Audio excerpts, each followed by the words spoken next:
മാനസികമായും ശാരീരികമായും ഒരുപാട് പ്രശ്നങ്ങളുള്ള കുഞ്ഞുങ്ങൾക്ക് തിരുവനന്തപുരം പനവൂര് എന്റെ നാട്ടിൽ ഒരു സ്പെഷ്യൽ സ്കൂളുണ്ട്. കനിവെന്നാണ് കേട്ടോ എന്റെ പേര്. ഇന്ന് ഞാനും അല്ലമേനും കൂടെ ഈ സ്പെഷ്യൽ സ്കൂളിൽ വന്നിട്ടുള്ളത്. ഇന്നിവിടെ പുതിയ അധ്യയന വർഷത്തിലേക്കുള്ള പ്രവേശനോത്സവം നടക്കുകയാണ്. കുട്ടികൾക്കുള്ള കുഞ്ഞു സമ്മാനങ്ങളുമായി അധ്യാപകരെ ഒരുങ്ങിക്കഴിഞ്ഞു. ഇന്നിവിടെ അഡ്മിഷൻ എടുത്തവരെ കാണാൻ വേണ്ടി പനവൂർ പഞ്ചായത്തിൽ നിന്നും നെടുമങ്ങാട് ബ്ലോക്കിൽ നിന്നും കൂടാതെ ഇവരുടെ മാനസിക പ്രശ്നങ്ങൾ മനസ്സിലാക്കി മാതാപിതാക്കൾ എങ്ങനെ പെരുമാറണമെന്ന് ക്ലാസ് എടുക്കാൻ വേണ്ടി ഒരു ഡോക്ടർ വന്നിട്ടുണ്ടായിരുന്നു. പോലല്ല നമ്മൾ ഡീൽ ചെയ്യുന്നത്. അതാണ് ഇതിന്റെ അകത്തുള്ള പറ്റും.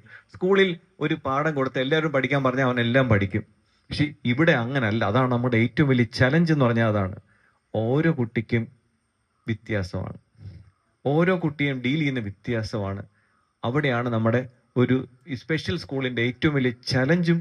അധ്യാപകർക്കും മാതാപിതാക്കൾക്കും ഒരുപാട് കോൺഫിഡൻസ് നൽകുന്ന ക്ലാസ് ആയിരുന്നു അത്. നിലവിലിപ്പോൾ കനിവ് സ്കൂൾ പ്രവർത്തിക്കുന്നത് ഒരു വാടക ബിൽഡിങ്ങിലാണ്. അതിൽ നിന്ന് മാറി സ്വന്തമായ ഒരു ബിൽഡിങ്ങിൽ ഇനിയും ഒരുപാട് കുട്ടികൾ നമ്മുടെ സമൂഹത്തിലുണ്ട്. അവരെല്ലാം ഉൾപ്പെടുത്തിക്കൊണ്ട് മുന്നോട്ട് പോകാൻ ഇവർ ആഗ്രഹിക്കുന്നുണ്ട്. നിങ്ങൾക്ക് ആർക്കെങ്കിലും സഹായിക്കാൻ താല്പര്യമുണ്ടെങ്കിൽ ഇവരുടെ കോർഡിനേറ്ററുടെ നമ്പർ ഞാൻ ഇതിൽ നൽകുന്നുണ്ട്. പരിപാടിയുടെ അവസാനം പങ്കെടുത്ത എല്ലാ പേർക്കും ഒരു പായസം നൽകി. അങ്ങനെ ഞാനും അല്ലമീനും പായസവും കുടിച്ച് ഇവരുടെ കൂടെ ഒരു സെൽഫിയും എടുത്തിട്ടാണ് കേട്ടോ പോയത്. ഇനി ഈ കുട്ടികളുടെ കുറച്ച് ഡാൻസും പാട്ടും പരിപാടിയെല്ലാം ഉണ്ടായിരുന്നു. അതിന് നിൽക്കാൻ സമയമില്ലാത്തത് കൊണ്ട് ഞാൻ അവരുടെ യാത്ര പറഞ്ഞ് ഇറങ്ങിയിട്ടുണ്ടായിരുന്നു.